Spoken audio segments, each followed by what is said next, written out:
Senhoras e senhores, neste momento daremos início ao nosso prêmio intelectual Maria Clara Cavalcante Bugarim.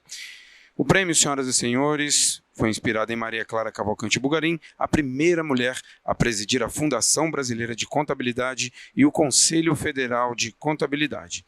E atualmente é presidente da Academia Brasileira de Ciências Contábeis, a Brasicom, e da Associação Interamericana de Contabilidade. Maria Clara é detentora da Medalha de Mérito João Lira e ela é uma unanimidade em matéria de liderança e gestão na classe contábil. Criado em maio de 2021 pela Fundação Brasileira de Contabilidade, o Prêmio de Produção Intelectual Contadora Maria Clara Cavalcante Bugarim foi concebido com a finalidade de incentivar a produção científica em programas de pós-graduação stricto sensu no país. Senhoras e senhores, convidamos ao palco a presidente da Fundação Brasileira de Contabilidade, contadora Sandra Santiago.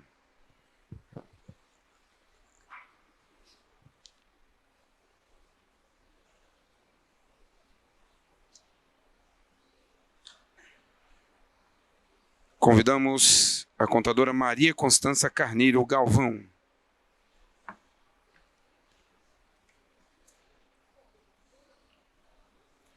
Convidamos a contadora Jusileide Ferreira Leitão.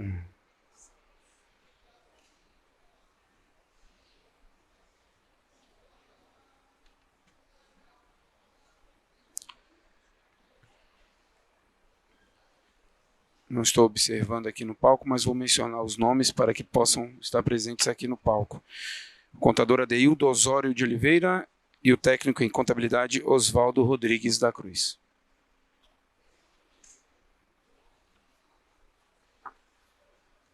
Senhoras e senhores, neste momento, com a palavra, a presidente da Fundação Brasileira de Contabilidade, contadora Sandra Santiago. Bom dia a todos, é uma grande honra estar aqui e falar um pouquinho do Prêmio Maria Clara, né? Claro que Maria Clara, a gente fez esse prêmio em homenagem a Maria Clara, né? Eu sei que hoje todos sabem do que a nossa amiga está passando, um momento difícil, mas Deus está no comando disso para que ela saia vitoriosa mais uma vez aí, assim, né? Meus sentimentos. Esse prêmio foi criado, como o Hugo já falou, foi criado em maio na gestão do presidente Adeildo, né? Esse prêmio é um prêmio, realmente foi uma criação dele, com toda a equipe da fundação, toda a diretoria. Então é uma honra, tá, presidente França, né, o professor Álvaro, né, de estar fazendo aqui e sendo lançado aqui no 21º Congresso. Isso é uma honra muito grande. Então, quando eu chamei o professor França e toda a comissão, eu sabia que eu estava entregando essa comissão em mãos que ia fazer isso com maestria, professor França. E a gente sabe que a importância desse prêmio para os profissionais, né? Mostrar o seu trabalho. Então, assim, a Fundação, como uma entidade há 25 anos, né, que ela existe, e ela vem cada dia tentando se especializar mais ainda na educação continuada, que é o grande objetivo da Fundação. Então, assim, para mim é uma honra poder estar aqui e pelo segundo ano, né, que já é o segundo prêmio Maria Clara, e está sendo assim para mim, estar aqui hoje, junto com a equipe, junto com a comissão, tá passando para os premiados esse prêmio. Então, assim, é uma grande honra mesmo, tá bom?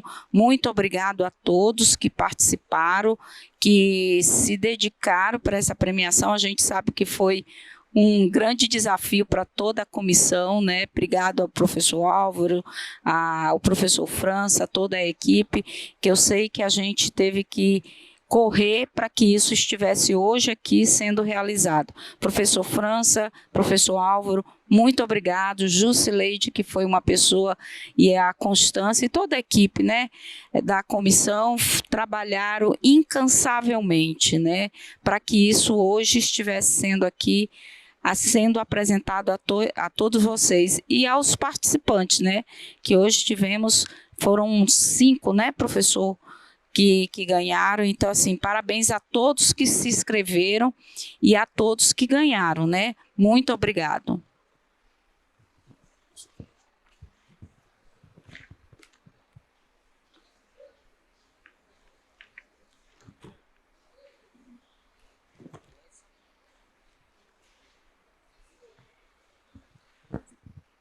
Bom, na sequência, colegas, um pouquinho do histórico deste prêmio. Bom, eu me senti muito honrado, como continuo me sentindo muito honrado, de ter sido convidado pelo presidente Adeildo, à época, para estruturar, para ajudá-lo a construir este prêmio. O primeiro evento deste prêmio ocorreu na Conferência Internacional de Contabilidade, ainda em toda a pandemia, lá em Porto Alegre. E essa honra se renovou com o convite da presidência Sandra. E o que foi mais interessante, ela manteve o núcleo de estudo desse projeto, conduzido por mim e pelo professor Álvaro. Tivemos colegas que chegaram para este prêmio, professora Constância, professora Jusileide, tivemos outros que não puderam estar de ser renovados, né? O presidente Adeildo, também por motivos alheios à sua vontade, não pôde estar presente aqui conosco. Mas o que é relevante nisso é essa corrente, é o elo do bem. Porque quando um colega não pode estar, há sempre outro que pode fazer tão bem quanto o que não pode estar faria. E é isso que dá a nós todos a motivação de estarmos aqui. Porque não é fácil chegar aqui não, tá, gente? Mas nos dá a motivação de estar aqui, participando e contribuindo. Bom, o processo ele é um processo longo, é um processo didático, é um processo que tem compliance, tem accountability, para que haja responsabilidade fiduciária, para que haja credibilidade.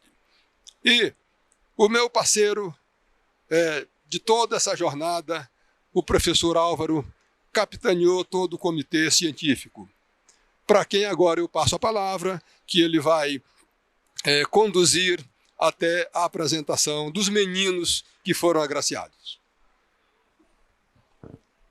Bom dia, mais uma vez.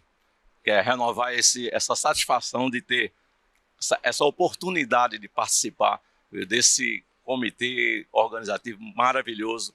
E quero dizer para vocês, a todos que estão presentes, principalmente aqueles que estão aí, foram os classificados, que foi uma grande satisfação. Nós recebemos 31 trabalhos, né? Porque o prêmio é de incentivo à pesquisa da pós-graduação estrito sensu. Recebemos 31 trabalhos e, mantendo a mesma configuração da primeira edição, foi feita uma primeira avaliação, não pelo comitê científico, mas internamente pela plataforma, em que nós, do comitê científico, não tivemos conhecimento nem do nome dos autores, nem também do seu programa ao qual está vinculado, né? Porque o nosso trabalho era posterior, para distribuir para os 16 avaliadores de todo o Brasil que foram selecionados para trabalhar conosco e chegar a esse momento bem sucedido. Então, o edital pedia formalmente 3 arquivos, um arquivo com todo o texto do seu artigo completo, sem qualquer identificação,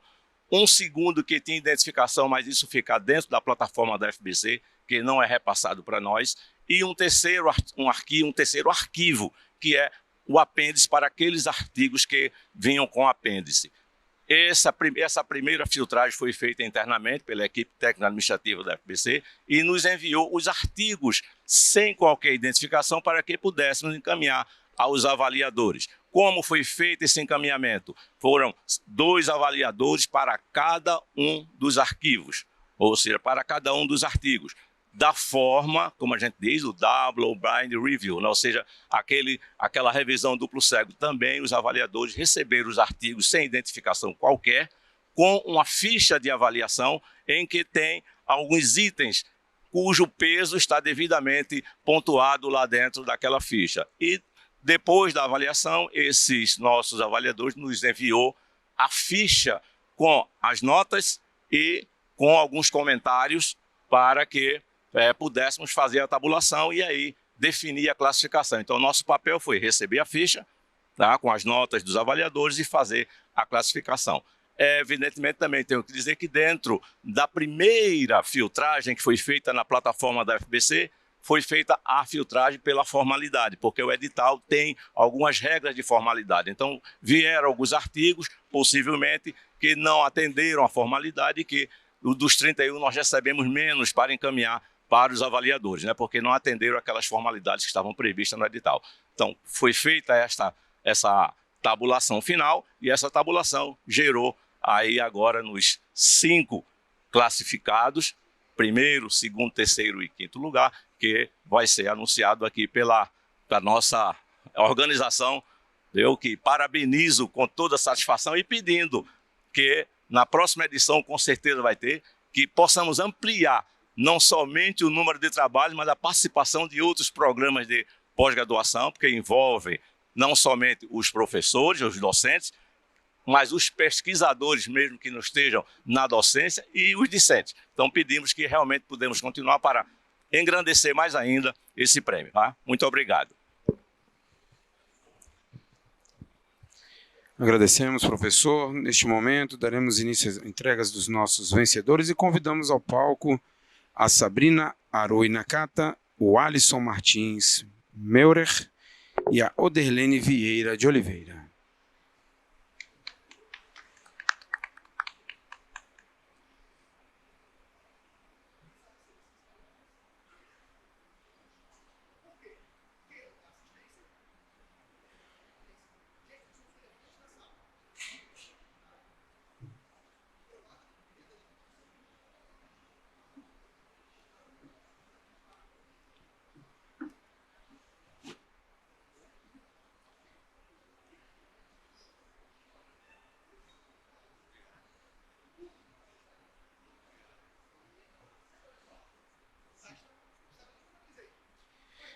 Senhoras e senhores, para receber das mãos da presidente da Fundação Brasileira de Contabilidade, contadora Sandra Santiago, o prêmio de terceiro lugar de R$4.000, convidamos a senhora Oderlene Vieira de Oliveira com o título Desvendando o Potencial das Micro e Pequenas Empresas Brasileiras, Adoção das Práticas de Contabilidade Gerencial na Gestão Financeira.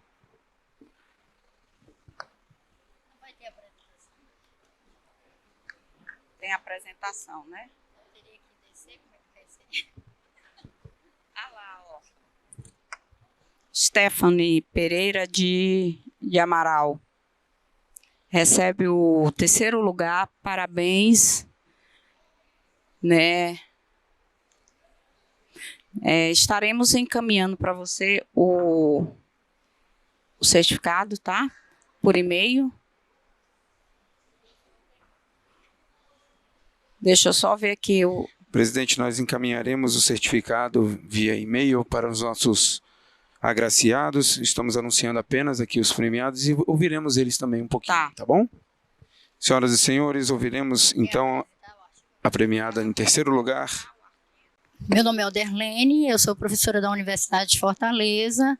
A princípio estava programado a gente fazer uma apresentação aqui de 8 minutos do nosso artigo, mas infelizmente aconteceu um probleminha, então eu vou tentar resumir de forma muito breve qual foi a pesquisa que a gente desenvolveu e que recebeu aí a honra do terceiro lugar na premiação Maria Clara Bugarim. O trabalho foi desenvolvido por uma orientanda minha de mestrado. Eu sou professora da Universidade de Fortaleza, do programa de mestrado e doutorado, e a Stephanie desenvolveu uma pesquisa na qual eu fui orientadora. O nosso estudo, ele versou sobre a adoção de boas práticas de gestão da contabilidade, né, de contabilidade gerencial em micro e pequenas empresas, né? Então, a gente inicia contextualizando sobre as contribuições, né, dessas micro e pequenas empresas para o desenvolvimento econômico, principalmente em países em desenvolvimento, né? E aí a gente ressalta que mesmo dada, né, a todas essas contribuições que essas micro e pequenas empresas trazem, né, para países como o Brasil em desenvolvimento, elas ainda enfrentam vários desafios, né? Desafios que vão desde a adoção, né? Desde de ter acesso a recursos financeiros, a adoção de práticas de gestão, a exemplo das práticas de contabilidade gerencial. Então, a gente buscou analisar como é que estava a adoção dessas práticas de contabilidade gerencial por essas micro e pequenas empresas. Para isso, a gente adotou uma metodologia quantitativa, né, descritiva, e o foco da nossa pesquisa eram especialistas que tivessem passado por esse processo de implementação, né, de boas práticas, ou que estivesse à frente do processo de tomada de decisão nessas micro e pequenas empresas.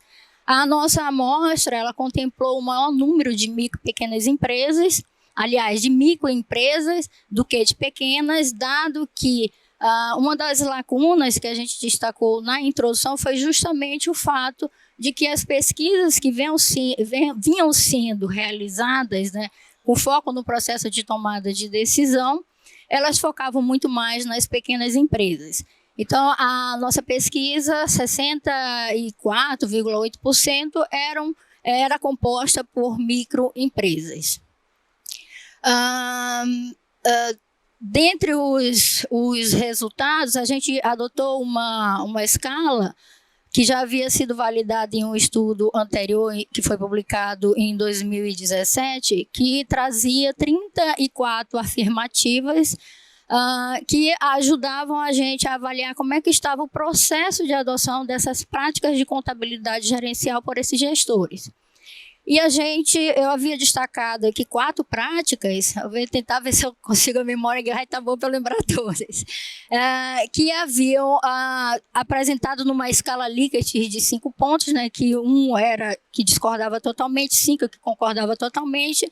Então, o que a gente conseguiu perceber é que a maioria desses gestores, né, apontaram que a tomada de decisão ela estava concentrada na gestão, né? Era uma tomada de decisão centralizada. E eles apontaram também que essa decisão ela não era baseada na intuição, né? O que vai um pouco aí de encontro ao que a gente observa em outras pesquisas, né? que mostram que quando uma tomada de decisão ela é muito centralizada, ela tende a ser baseada na intuição. A gente também realizou uma análise de correlação e a gente percebeu que a maioria dessas variáveis, dessas 34 variáveis, elas apresentavam correlação positiva e alta entre essas variáveis, mas dentre aquelas correlações que foram mais baixas ou negativas, elas apontavam para a gente que aquele resultado, por exemplo, que eu destaquei para vocês, que nessas empresas onde a maioria apontou que a tomada de decisão era concentrada, mas que não era baseada na intuição, ela era um pouco divergente, já que a correlação se mostrava baixíssima quando a gente olhava para essas duas práticas comparando-as. Então, colocava em questionamento esse resultado que a gente havia detectado quando a gente olhava só para a frequência. Adicionalmente, a gente também fez uma análise fatorial para tentar verificar que dentre aquelas práticas que se localizavam ser mais problemáticas, que precisavam ser tomadas decisões no sentido de buscar trabalhar essas práticas, a gente realizou uma análise fatorial para verificar como é que essas práticas se agrupavam para sinalizar como é que elas deveriam ser trabalhadas. A partir do momento que elas guardam muita correlação, o ideal é que, se você for trabalhar uma, você tem que trabalhar todas aquelas que estão pertencentes a esse mesmo grupo. E essa análise fatorial, ela sugeriu para a gente 4 agrupamentos. Então, a gente sinaliza, né, dentre essas práticas que estão sendo apontadas como mais frágeis, quais deveriam ser trabalhadas inicialmente e quais deveriam ser trabalhadas em conjunto.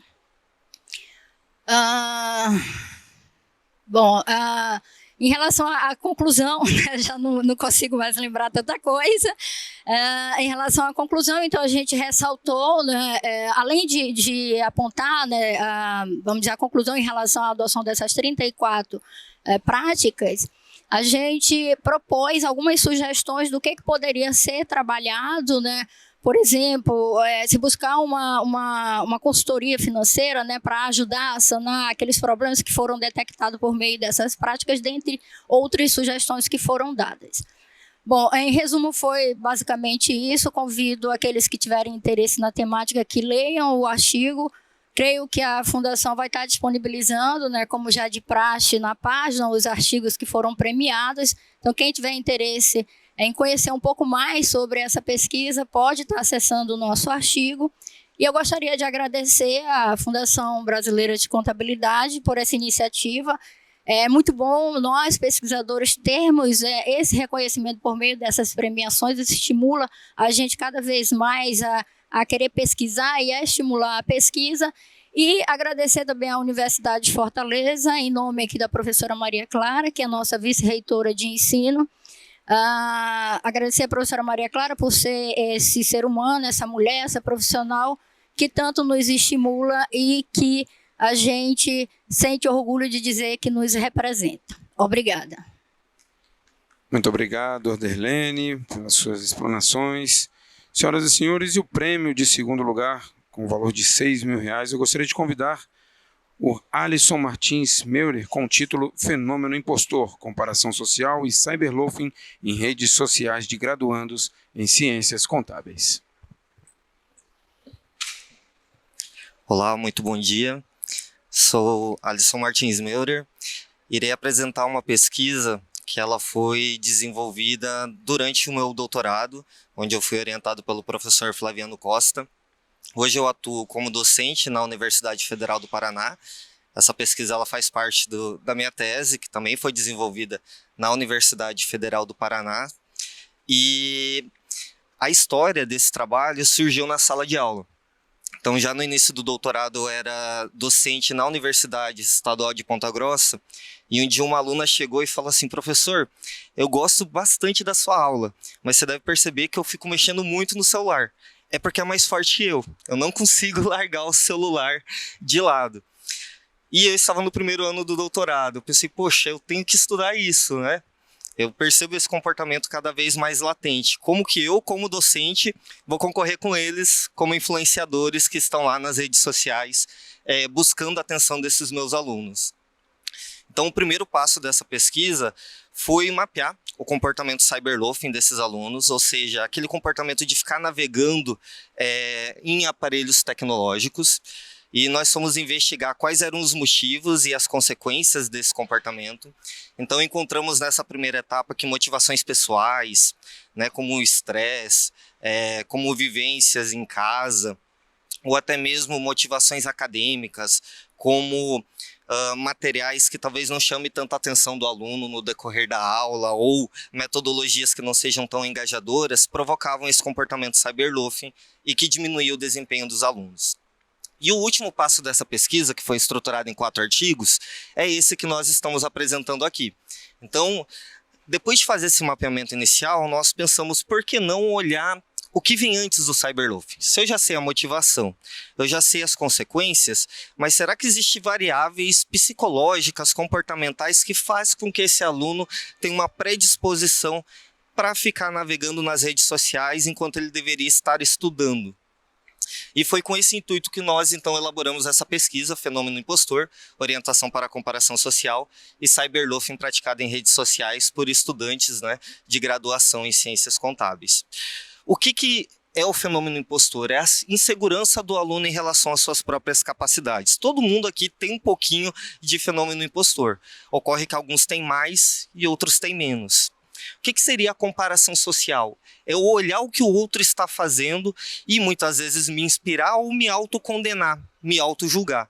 E a literatura mostra que pessoas que têm essa inclinação para o impostorismo e pessoas que têm uma inclinação para se autocomparar poderiam ficar acessando mais as redes sociais, aparelhos tecnológicos, buscando essas fontes de comparação, ao invés de focar naquele momento, naquele instante em que você estaria aprendendo. Então nós fizemos um levantamento junto a estudantes de graduação de várias instituições do Brasil inteiro, aquelas que nós localizamos os contatos, enviamos o questionário. Após conseguir mais de 500 respostas, aplicamos algumas técnicas estatísticas e encontramos que realmente aqueles alunos que são mais inseguros em relação à sua própria capacidade, aqueles que são mais carentes de atenção, aqueles que têm uma predisposição maior para ficar se comparando em redes sociais, esse perfil de aluno tende a não prestar atenção na sua aula e ir para as redes sociais. Então, não somente a qualidade do material do professor, não somente aquilo que ele vivencia na vida pessoal, mas também traços de personalidade podem levar ele a ter esse tipo de comportamento. E aí, o que os nossos resultados mostram e que é importante extrair a partir desse estudo? Primeiramente, conscientizar o aluno sobre o uso coerente das redes sociais, dos instrumentos tecnológicos, não só no ambiente acadêmico, mas na vida pessoal em si. Então, trabalhar com palestras, trabalhar com rodas de conversa, muitos alunos, nós percebemos que tem fenômeno do impostor, às vezes você chega para ele e fala de uma vaga numa empresa de auditoria, fala para ele fazer mestrado, ele fica, será, professor? Será que isso é para mim? Eu acho que eu não dou conta, eu acho que não consigo. Então, trabalhar com a autoconfiança do estudante é muito importante. Segundo, trazer essas temáticas para dentro da sala de aula. Mostrar para ele que é importante você ter o uso consciente das redes sociais. Aquilo ali é um instrumento de dopamina pura. Se deixar, você pode passar o dia inteiro sem extrair nada de relevante do conteúdo que você consumiu. E o terceiro é para nós professores, tentar utilizar esses instrumentos nas nossas aulas. Então, um passo interessante que extraí a partir desses artigos que nós fizemos durante a tese foi para começar a utilizar essas ferramentas em nossas aulas, né?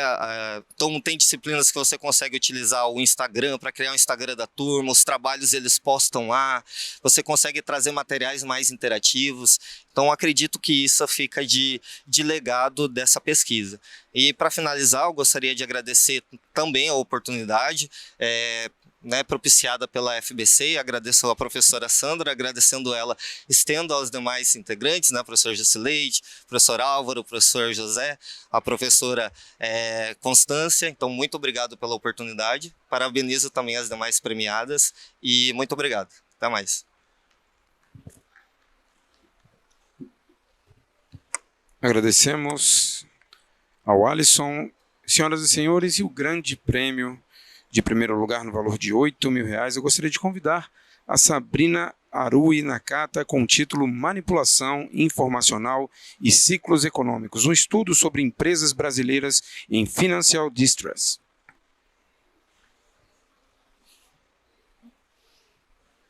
Bom dia a todos.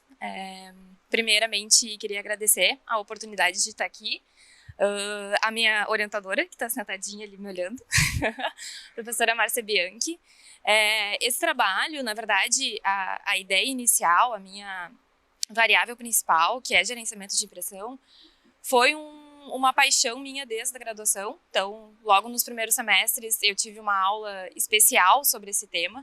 É um tema não tão abordado hoje na graduação em Ciências Contábeis, mas que eu acho que liga muito com o que a gente vem conversando aqui sobre o novo usuário da informação, né? Por muito tempo, a gente teve muita atenção voltada só às demonstrações contábeis e a questões de números propriamente ditos, né? E quando a gente olha para o novo usuário da informação contábil, ele tem interesse também em como as informações são divulgadas, o que está escrito nos relatórios e o quão interessante essas demonstrações se mostram, né, na hora da publicidade. Por mais que a gente saiba que todo esse espaço narrativo seja feito como um artefato, né, para a melhoria da qualidade informacional, muitas vezes o gestor se valida disso para algum tipo de manipulação. Então, esse artigo, que é fruto da minha dissertação, defendida no ano passado, ele fala um pouquinho sobre isso, sobre como empresas utilizam momentos específicos, tanto internos, que seria o caso de financial distress, quanto situações externas, como a influência dos ciclos econômicos, para levar informações de forma ainda mais oportuna para o usuário da informação. Então, nós montamos algumas hipóteses de pesquisa que falavam sobre essa relação. O gerenciamento de impressão, na minha pesquisa, ele é levantado por uma análise de tom. Isso significa que nós utilizamos alguns dicionários de palavras padronizadas, onde a gente entende palavras que teriam teor positivo e palavras com teor negativo. Nisso, a gente consegue fazer uma equação, fazendo a diferença dessas palavras pelo somatório, e chega a uma variável que vai de -1 a 1, indicando, então, 0 conteúdos neutros e todos os números negativos, aqueles relatórios que teriam algum tipo de informação de tom mais negativo, bem como relatórios positivos, aqueles que indicariam um tom positivo de todas as palavras captadas. Com isso, a gente levantou, então, como um fator interno, uma possibilidade de manipulação informacional, quando a gente fala sobre financial distress. Então, empresas que estão com situações operacionais e financeiras em risco tendem a apresentar um relatório negativo para o mercado. Por quê? Porque, teoricamente, as empresas elas não estão preparadas para manipular a informação para o seu usuário, tendo em vista a questão de risco atrelado àquilo que elas têm para apresentar. Então, para elas é mais oportuno já antecipar as relações junto ao mercado, mesmo quando a gente tem um cenário econômico propício para isso. Então, as empresas acabam se valendo sobre o cenário macroeconômico, sobre recessão, para que consigam, de fato, apresentar resultados que já seriam negativos, independentemente do ciclo econômico. A pesquisa tentou provar também algumas questões sobre as fases do ciclo econômico. Não tivemos resultados significativos, então não temos como dizer se efetivamente cada etapa do ciclo econômico influencia nessa relação, mas é possível com isso apresentar que as empresas em financial distress apresentam relatórios negativos. Ou seja, isso é um indicador sobre a qualidade da informação contábil. Isso é importante para a tomada de decisão, e isso faz com que a gente tenha atenção a outros itens quando analisamos as demonstrações publicadas, que não só o resultado em si.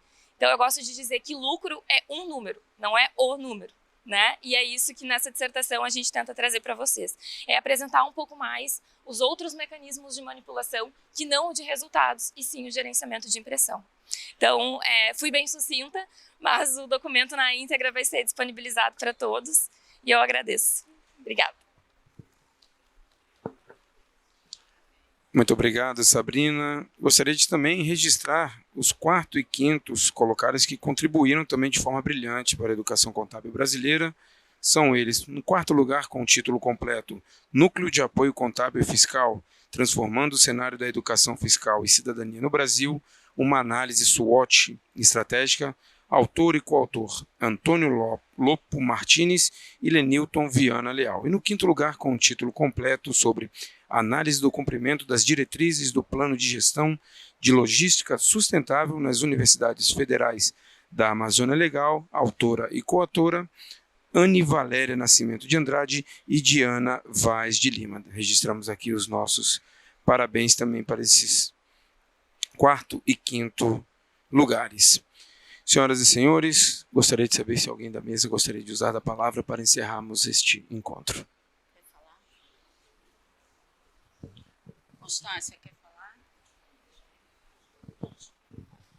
É uma gratificação, é uma coisa grata que a gente fica de ver pessoas tão jovens, né, professor, aqui, e eu fico feliz de poder estar fazendo parte disso. Eu acho que você está certa, todos vocês, a gente precisa incentivar cada vez mais aos alunos, os professores, que conhecimento nunca é demais e a gente precisa estar apoiando a educação, né? Que a gente só aprende com a educação, né? Isso é uma coisa que ninguém tira da gente, né? Então, parabéns a todos vocês, né, que se empenharam e chegaram aqui no resultado final. Parabéns a vocês, a cada um de vocês.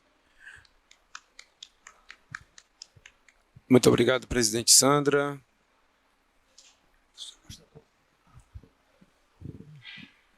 Muito bom dia, não é? Para uma boa tarde, mas a satisfação é imensa de poder participar dessa comissão e ver jovens notáveis aí defendendo os seus trabalhos e engrandecendo cada vez mais o papel do profissional da contabilidade que se dedica, que se empenha.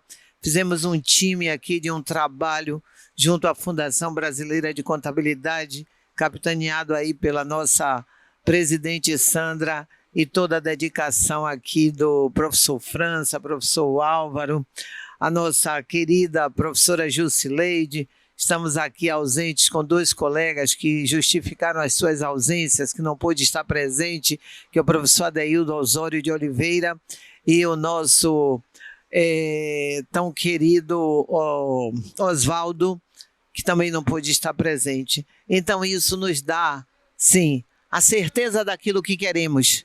Estão aí jovens, sucesso pleno e vamos à frente, porque tudo na vida começa com o primeiro passo. Os passos foram dados já com um evento onde estão sendo trabalhos premiados já no curso de pós. E isso é importante, é fundamental para a essência da contabilidade no Brasil e, quiçá, no mundo. Força, trabalho, enalteça cada vez mais aquilo que vocês fazem, para que se façam muito mais ainda. Um abraço afetuoso e muito carinho com todos vocês. Muito obrigada. Muito obrigado, conselheira Constança. Bom, encerradas nossas falas, agradecemos mais uma vez as presenças de cada um.